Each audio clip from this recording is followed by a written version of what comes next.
Du coup, maintenant, si on va faire l'inverse, et je vais vous montrer un petit peu comment ça fonctionne.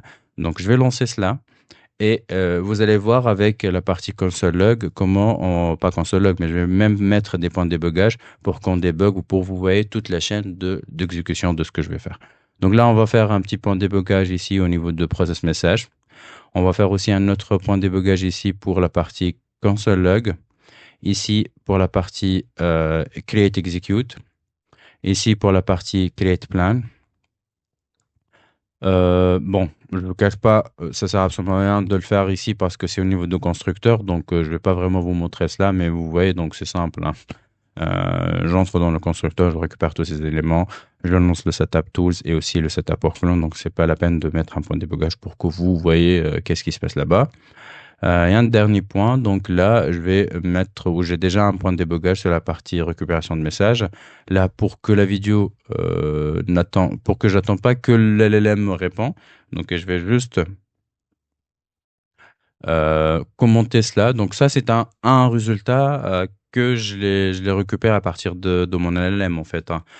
C'est pas très efficace, vous allez voir, mais à la limite, c'est la simulation, même pour vous en fait, si vous êtes sur un LLM local, je sais pas, je pense pas que vous aurez un GPU très très performant. Du coup, il vaut mieux de faire des simulations pour vos tests et après si vous voulez, ça prend à peu près à chaque fois 2-3 minutes parfois pour répondre.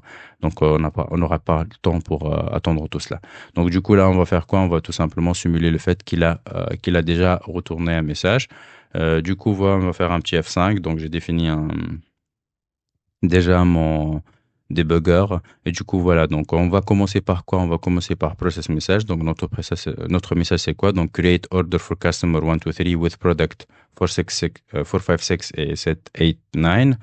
Et du coup, derrière, il va récupérer tout cela. Donc, voilà. Donc, tout simplement. Et derrière, qu'est-ce qu'il va faire? Il va invoquer là, mon graphe, mon workflow, et on va voir un par un qu'est-ce qu'il va faire. Donc, on va passer directement maintenant à l'étape suivante. Donc, la première étape, ça sera quoi? C'est le node plan.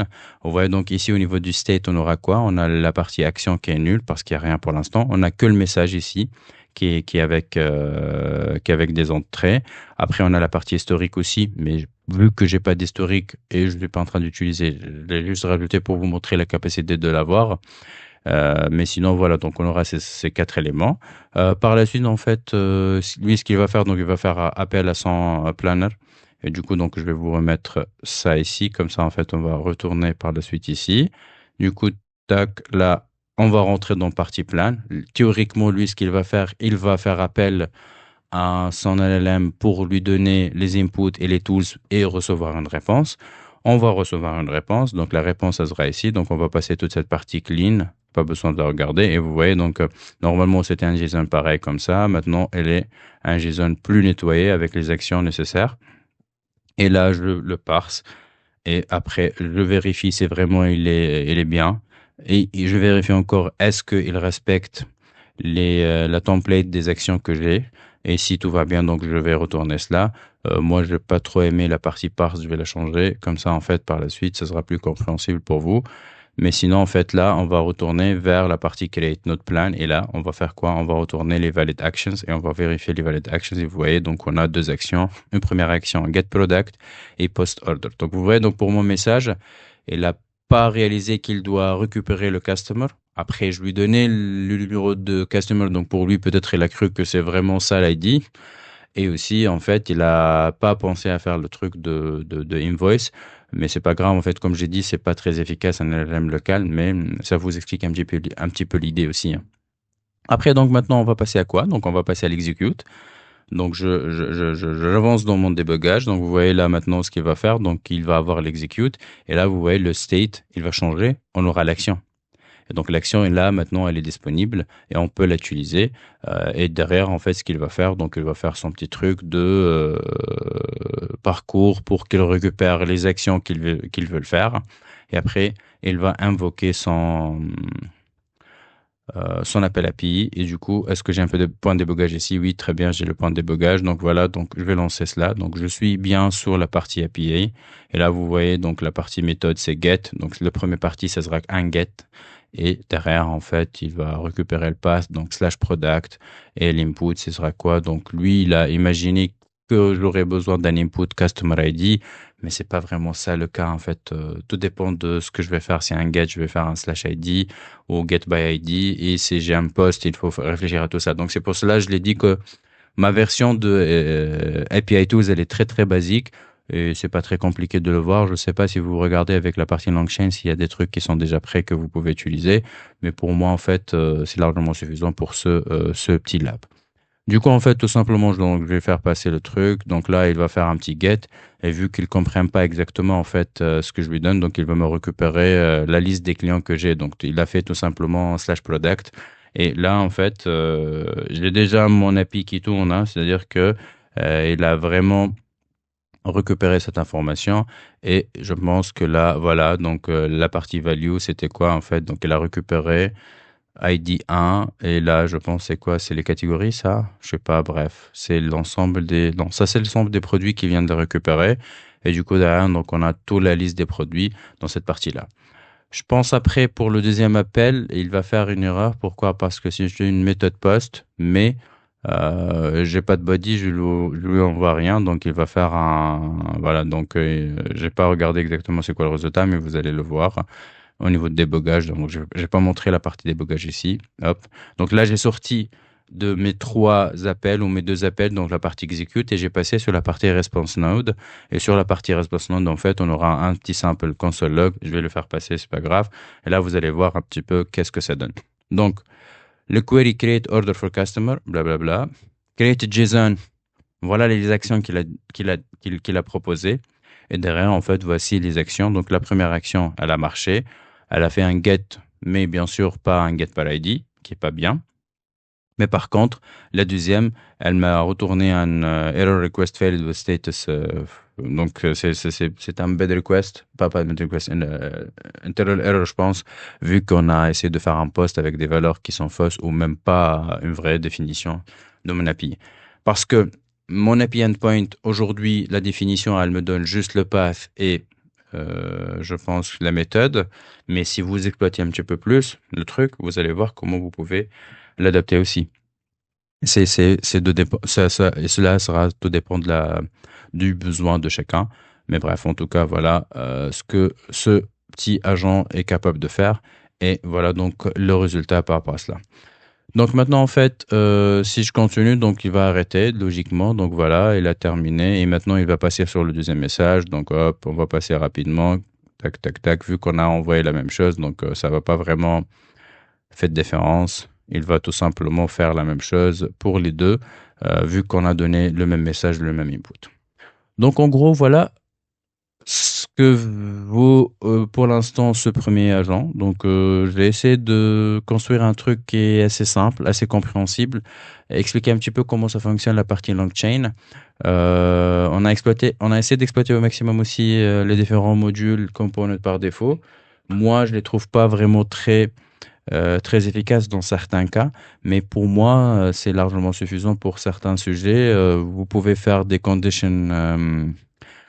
Là, je vais vous montrer rapidement. Vous voyez donc là, par exemple, la partie Edge, ça peut être conditionné, c'est-à-dire que vous pouvez choisir si vous pouvez aller là-bas ou vers un autre nœud ou un autre node. Vous avez la possibilité de lancer deux nodes en parallèle. Il y a d'autres parties avec le RAG, je pense. Il y a plein de choses avec la partie document, la lecture. J'explique un petit peu ce qu'est le RAG ou le retrieval d'une manière générale dans la première partie de la vidéo. Mais d'une manière générale, c'est assez efficace. Tout dépend de ce que vous voulez. Mais pour l'instant, avec un simple JS, on est capable de créer, exploiter, envoyer certains éléments. Pendant que je parle, ce que je vais faire, je vais essayer de lancer le truc avec mon LLM local. Ça va prendre un petit peu de temps, hein, c'est pas grave, mais je vais essayer de vous montrer un petit peu en parallèle aussi comment ça fonctionne de cette partie-là. Comme ça, on aura plus de crédibilité aussi pour la vidéo. Mais voilà, donc là, ce que je vais faire, alors, on est où? On est normalement sur la partie Planner Chain, exactement. Donc là, en fait, je vais faire CTRL-C, et là, hop, je les commente, et là, très bien. Donc, le temps que je lance mon LLM, je reprends aussi la vidéo. Mais juste le temps que je lance et je reviens. Donc là, en fait, je vais lancer on a la main avec le Fi Mini 3. Ce que je vais faire, donc, je vais essayer de splitter l'écran de cette manière. On est où là? On est le planner.js, très bien. J'espère que l'environnement ne sera pas très lent, vu que je suis en train de lancer plein de trucs en parallèle. Mais une fois que vraiment ça va se lancer, parce que j'ai même mon API en fait qui tourne de l'autre côté. Théoriquement, c'est pas trop en fait, hein, mais bon, ça, je vois que la RAM déjà monte. Mais voilà, donc on va attendre un petit peu jusqu'à ce que tout sera en place. Du coup, là, vous voyez donc mon Fi 3, elle est en train de tourner. Ce que je vais faire ici, donc je vais relancer mon agent et on va voir un petit peu qu'est-ce qu'il va donner. Je ne vous cache pas, à certains moments, il me retourne des résultats assez bizarres. Mais comme j'ai dit, en fait, on est sur on est sur un cas où je suis avec un LLM très très simple en fait.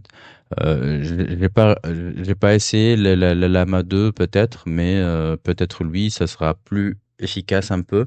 Mais je pense qu'une fois que vous avez mis en place tout ça, ça sera très simple pour vous en fait, hein. Ce que je vous conseille de faire, c'est que il faut tout simplement brancher avec un API Key.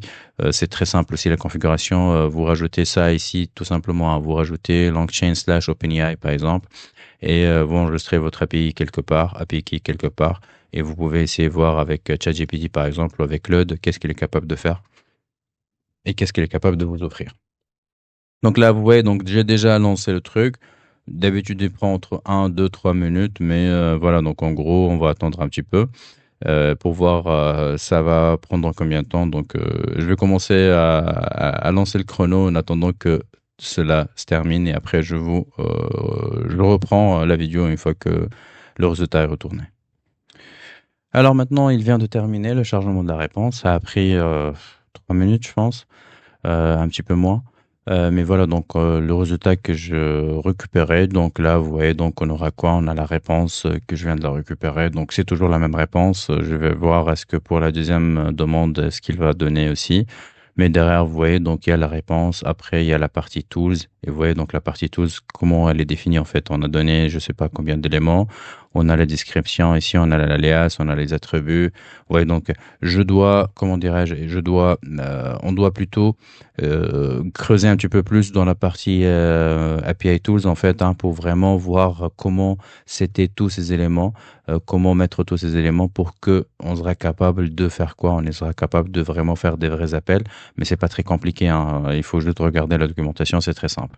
Donc maintenant en fait je vais lancer ça, tac, là en fait il va retourner l'élément que je veux, donc le create node, là pareil, donc il va passer, tac, la même chose, execute node, et après il va invoquer, donc je vais juste enlever ces 2 points de débogage parce que c'est pas très top. Et là, on enlève la deuxième. Et on va lancer cela. Donc, il va partir sur la partie à l'espace. Et là, en fait, il va partir sur le deuxième message. Et du coup, en fait, ce qu'on va faire, on va attendre un petit peu plus, malheureusement. Et on va voir, en fait, quel sera le résultat pour la deuxième demande. Du coup, maintenant, ça a terminé, il vient de terminer, pardon, la deuxième demande. Donc, ma demande était quoi? Generate invoice for latest order. Là, par exemple, si on a activé la partie mémoire, logiquement, il serait capable de faire cela. Là, je vais juste faire un petit point de débogage ici, hop, pour vous donner exactement le résultat plus simplifié. Mais là, vous voyez donc déjà, il y a un problème au niveau de parse, parce que je pense qu'il n'a pas respecté la partie message, mais comme je l'ai dit, en fait, c'est pas vraiment quelque chose de très compliqué. Je vais juste relancer, en fait, hein, pour vous montrer un petit peu où est l'erreur exactement. Du coup, maintenant, je viens de terminer le relancement de mon agent. Je lui gardais juste cette dernière demande, en fait, comme ça, en fait, c'était plus rapide. Et là, vous voyez, donc, le clean JSON, c'est quoi? C'est que, en fait, il va faire get order, et après le get order, qu'est-ce qu'il va faire? Il va post invoice. Donc, voilà, à la limite, quand je lui dis, il faut que tu récupères la last invoice, logiquement, si j'ai bien mis à jour mes endpoints avec toutes les informations nécessaires, théoriquement, Je pense que ça ferait l'affaire en fait à la fin. Je sais pas si ce JSON il va passer ou pas.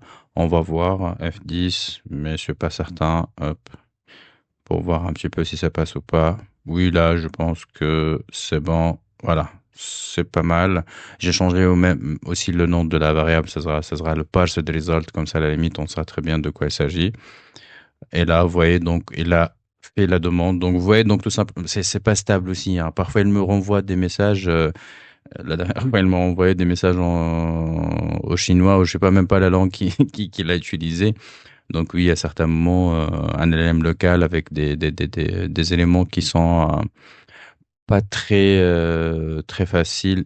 Il a pas assez de ressources, voilà, ce que je veux dire. Et le résultat sont pas fiables. Donc, avec un élément en ligne avec un API key, ça sera très simple.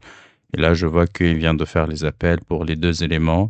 Et toujours, bien sûr, pour la partie post, il fait des bad requests parce que vraiment, on n'a pas configuré comment il fait des posts. Du coup, voilà, en gros, je ferme rapidement cette partie-là. Donc, je ferme cette partie-là. Et pour récapituler, ce qu'on a essayé de faire, c'était quoi en fait? C'était un agent qui est capable de prendre des décisions, si je peux appeler ça comme ça. Et c'est-à-dire qu'à chaque fois qu'il reçoit une demande, en fonction de l'ensemble des API, les tools qu'il a, il va faire les actions nécessaires.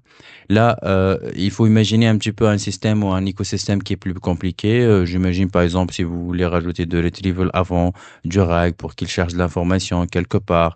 Je sais pas si vous avez un manuel d'utilisation.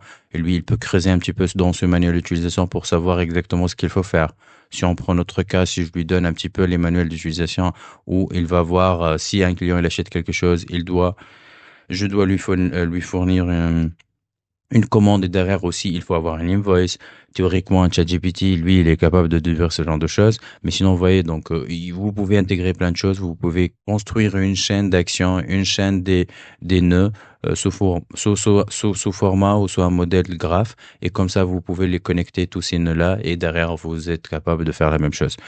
C'est l'équivalent de ce que vous voyez aujourd'hui sur GitHub, Workspace, par exemple, ou même sur GitHub Copilot, en fait en réalité ce qu'il est en train de faire. Donc, quand tu lui donnes une demande avec un ensemble de documents, et lui, ce qu'il va faire, il va regarder le code, il va essayer de comparer par rapport à ce que tu lui as donné comme proposition ou comme demande, et derrière, il va sortir un plan d'action, et derrière, il va essayer de commencer à faire un par un les actions nécessaires en fonction de ce qu'il faut. Il y a une autre partie où vous pouvez créer de Hyper Autonomous Agent où tu peux lui donner par exemple une base de données et tu lui donnes voilà ton rôle c'est de contrôler l'intégrité de la donnée. Tu vois exactement les données comment ils sont organisées. Si tu trouves des erreurs ou des choses ou des trucs pareils, tu les corriges tout de suite et tu lui donnes les règles qu'il doit les suivre. Et comme ça sera un agent qui va toujours à chaque fois qu'il y aura un update sur ma base de données ou d'une fréquence je sais pas quotidienne il sait très bien ce qu'il faut faire et sait très bien ce qu'il faut établir sur ces tâches avec toujours cette philosophie en fait simple. Tu as un ensemble des outils, tu as tout ce que t'offre le LLM en tant qu'un large language model où il peut décider, te donner les recommandations, te donner ce qu'il faut faire. Tu as les chat prompts que tu peux les utiliser, les chat prompts templates que tu peux les utiliser pour définir un petit peu le rôle de l'LM à l'époque où il va répondre. Tu as la partie memory, tu as les autres components que j'ai déjà vu avec vous au démarrage de la vidéo et vous voyez donc un ensemble des outils que vous pouvez utiliser et derrière, en fait, qui vous aide à construire votre agent plus ou moins autonome. Pour ce cas, comme j'ai dit, c'est pas très visible, hein, la notion d'autonomie, mais à la limite, vous comprenez un petit peu comment vous pouvez le faire. Et c'est aussi avec du JS, hein, c'est-à-dire que c'est assez simple. Je pense que ça existe partout en fait maintenant, hein. On se limite pas souvent à de Python ou de Rust. Même si vous maîtrisez pas ces langages de programmation, vous pouvez faire ça avec ce que vous maîtrisez aujourd'hui. Et je pense que pour la prochaine vidéo, on va creuser un petit peu avec la partie C Sharp. Je pense qu'il y a le Simmental Kernel qui est fourni par Microsoft, plus la dernière version du .NET 9, il y a la partie euh, AI Extension, si je ne me trompe pas, et que vous pouvez utiliser aussi. Et on va voir aussi avec l'écosystème Microsoft qu'est-ce qu'on est capable de faire. Je parle plutôt de la partie dev, hein, parce que on va pas regarder la partie copilote et tout ce qui est out of the box que vous pouvez le faire rapidement, manuellement, sans vraiment reprendre quelque chose avec du code. Donc voilà en gros, merci beaucoup et je vous retrouve dans la prochaine vidéo où on va essayer de faire la même chose, peut-être, ou pour un autre besoin, mais avec une technologie différente qui se sera avec principalement autour de Techno Microsoft. Merci beaucoup, pardon, et à très bientôt. Au revoir.